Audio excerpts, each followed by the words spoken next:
Jusqu'au bout, ils continueront de manifester. Hier encore, à Jérusalem et à Tel Aviv, ils étaient des milliers à réclamer leur libération.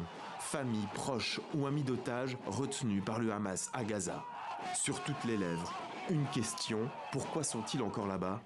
Et un responsable. Netanyahou veut rester au pouvoir pour toujours. Et pour ce faire, il a entraîné Israël dans une guerre éternelle, sans fin. Cela signifie que les otages ont été abandonnés dans les tunnels de la mort du Hamas, dans les profondeurs de Gaza. Il y a un an, les commandos du Hamas avaient assassiné 1205 personnes, en majorité des civils, et en avaient enlevé 251.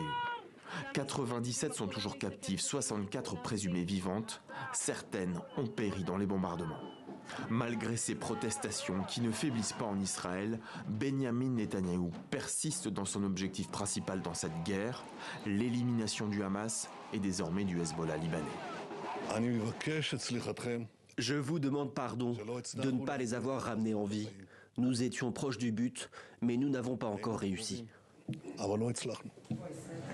Le dernier accord d'échange d'otages contre des prisonniers palestiniens date de novembre 2023. Les autres tentatives ont échoué.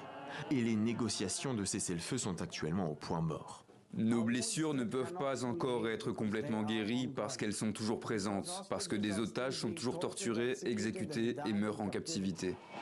Ce dimanche, de nouvelles manifestations sont prévues pour accentuer la pression contre le gouvernement.